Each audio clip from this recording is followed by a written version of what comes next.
Assalamualaikum warahmatullahi wabarakatuh. Bagaimana nanda-nanda kabarnya hari ini? Semoga semuanya sehat ya. Amin, amin ya rabbal alamin. Nanda-nanda, hari ini Bunda akan mengajak Nanda untuk mereview beberapa materi bahasa Indonesia yang pernah kita pelajari di semester 2.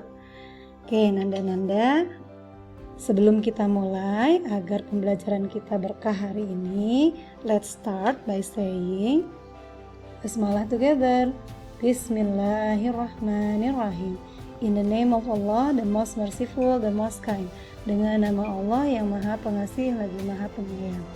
Oke nanda-nanda, seperti biasanya jika soal bahasa Indonesia kebanyakan disajikan dalam bentuk teks, maka untuk mereview beberapa materi Bunda akan menggunakan satu teks bacaan, yaitu tentang teknologi pangan ya.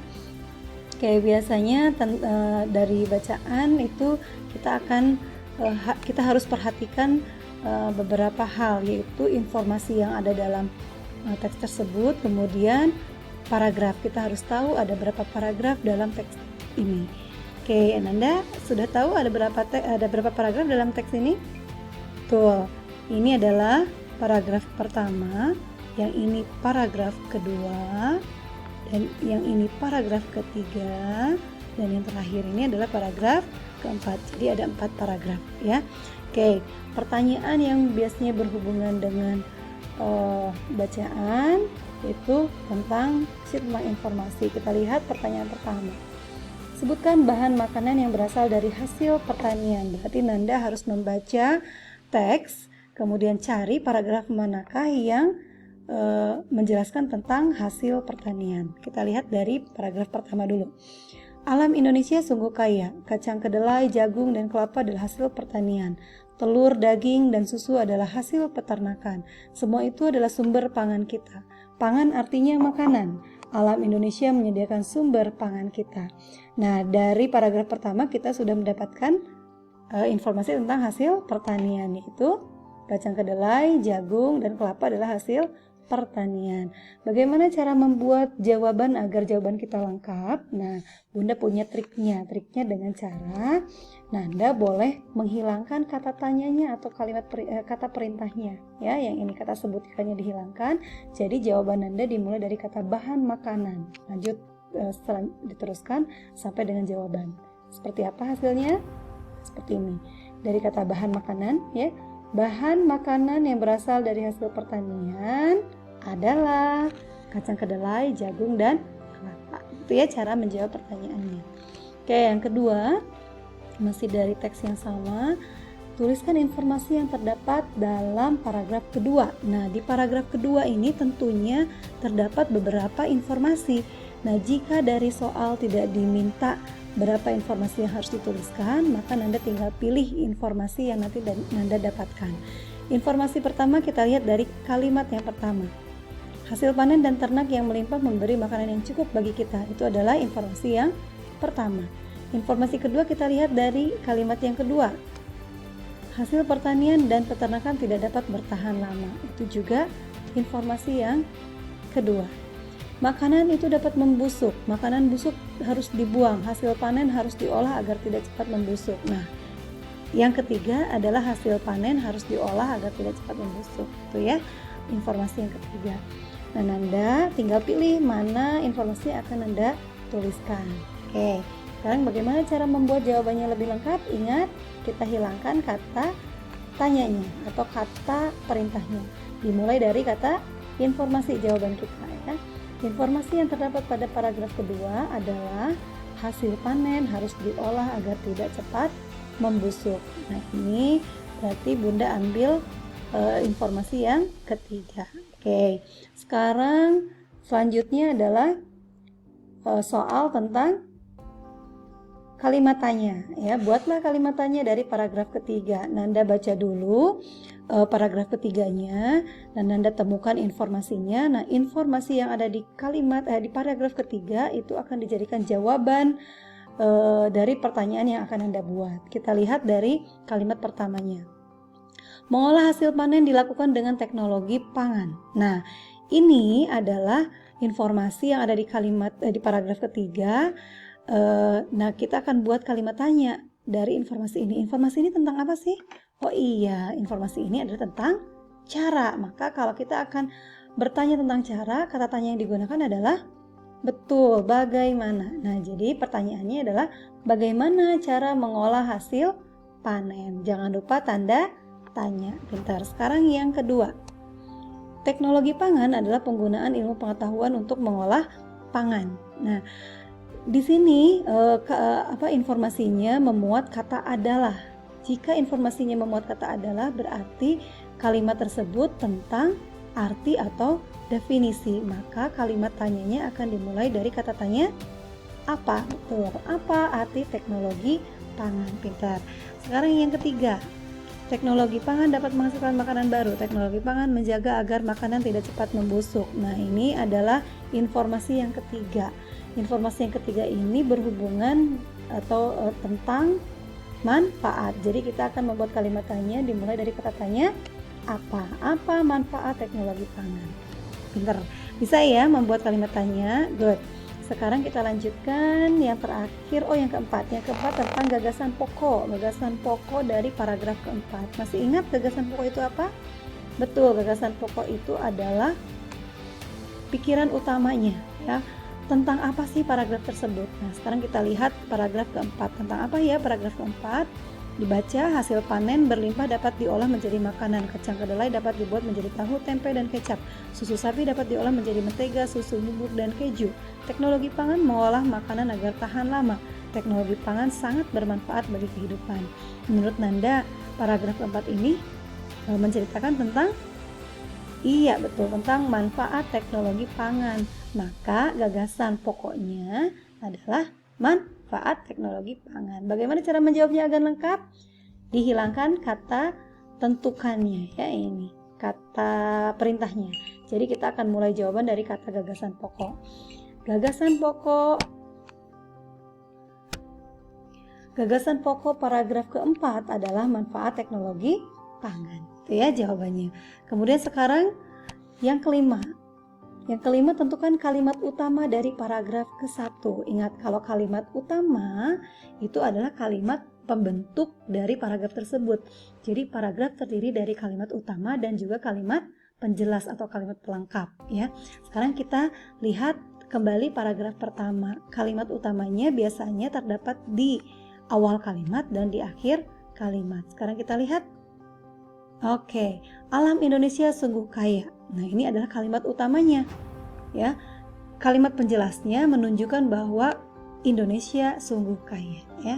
Oke, jadi kita membuat jawabannya seperti apa? Dimulai dari kata betul, dari kata kalimat utama. Kita hilangkan kata tentukannya. Jawabannya, kalimat utama dari paragraf ke-1 adalah alam Indonesia sungguh kaya. Oke, sekarang kita lanjutkan.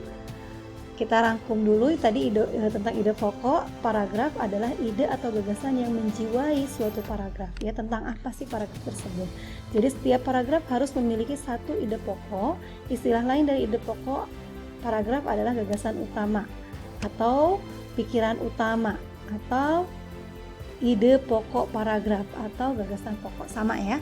Oke, sekarang kita akan lanjutkan mempelajari tentang sebuah gambar. Nah, ini gambar apa ya?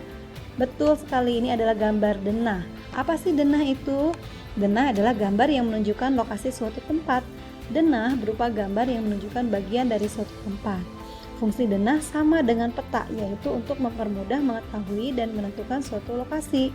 Nah, gambar ini adalah contoh denah. Apa sih bedanya denah dan peta? Iya, betul.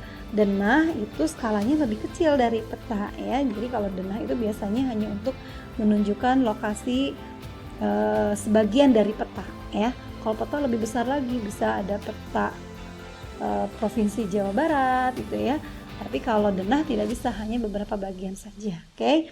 Sekarang kita lihat nih, pada denah itu biasanya dilengkapi oleh gambar arah mata angin, ya. Gambar arah mata angin ini untuk membantu kita menunjukkan arah. Nah, yang mana sih gambar arah mata angin yang ada di denah ini?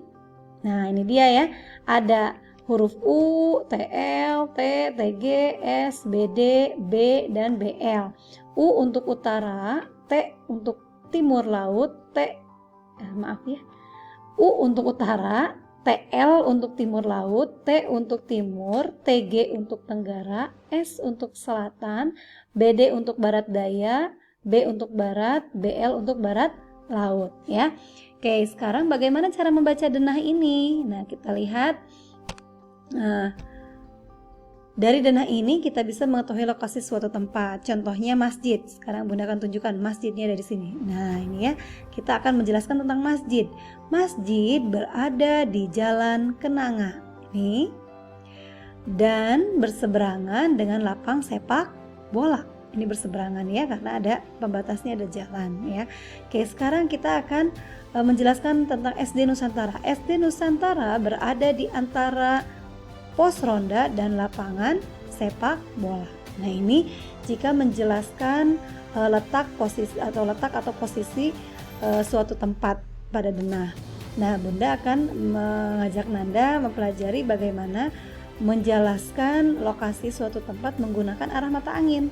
Nah, contohnya ini ya, nomor 1 nih, masjid lagi. Nah, kalau untuk menunjukkan masjid menggunakan arah mata angin, Nanda harus memperhatikan arah mata angin yang ada di denah tersebut. Nah, kita akan menunjukkan masjid dari mana? Dari gereja kah? Dari pos ronda kah? Dari SD Nusantara kah? Dari lapangan atau dari Taman Kenanga? Nah, ternyata kita akan melihat masjid dari lapangan sepak bola. Berarti luruskan ini masjid dengan lapangan sepak bola. Oh, masjid berada di ada di atasnya, ada di atas lapangan sepak bola. Berarti kalau di atasnya berarti kita lihat nih, masjid ada di atasnya. Oh, berarti masjid ada di sebelah utara. Oke, kita buat kalimatnya. Masjid berada di sebelah utara lapangan sepak bola, atau sebaliknya, lapangan sepak bola berada di sebelah selatan masjid ya. Oke, sekarang yang kedua, kalau SD Nusantara dilihat dari pos ronda.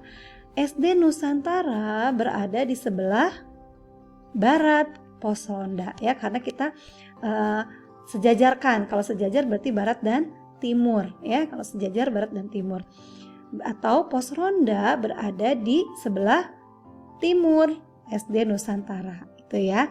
Oke, sekarang yang terakhir, lapangan sepak bola kalau dilihat dari Taman Kenanga. Nih, yang ini ya. Berarti sejajar lagi. Kalau sejajar berarti kalau tidak barat berarti timur ya. Kalau gitu kita lihat dari lapangan sepak bola. Lapangan sepak bola berada di sebelah timur Taman Kenanga ya. Nah, Nanda bagaimana kalau miring? Nih, masjid dengan pos ronda misalnya. Kalau miring berarti Nanda juga harus lihat miringnya. Oh, kalau miring berarti barat laut dan tenggara. Nah, yang ini. Kita lihat yang di tenggara berarti pos ronda. Pos ronda berada di tenggara masjid. Jadi harus ada dua bangunan yang disebutkan ya. Atau masjid berada di barat laut pos ronda. Begitu ya cara membaca denah tanpa arah mata angin dan juga menggunakan arah mata angin. Harus sudah bisa ya, insya Allah. Oke, Nanda. Nah, kita coba review lagi apa saja sih yang sudah kita pelajari. Yang pertama, kita sudah bisa menentukan informasi dari sebuah teks. Kemudian kita juga sudah bisa membuat kalimat tanya dari sebuah teks. Kemudian bisa juga menentukan gagasan pokok, menentukan kalimat utama, dan yang terakhir membaca denah dan arah mata angin. Oke, Nanda. Demikian yang bisa Bunda sampaikan di pertemuan kali ini. Mudah-mudahan nanti kita bisa membahas kembali materi-materi yang lain.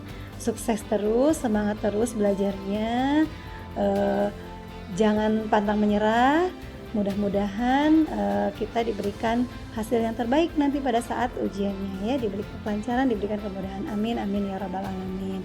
Oke Nanda, sekian dari Bunda, terima kasih banyak. Kita akhiri dengan membaca hamdalah bersama-sama. Alhamdulillahirabbil alamin. Praise be to Allah, Lord of the world. Segala puji bagi Allah, Tuhan semesta alam. Stay safe, stay healthy, stay happy, and stay prayerful. Oke, Nanda-nanda. Sampai jumpa lagi. Wassalamualaikum warahmatullahi wabarakatuh.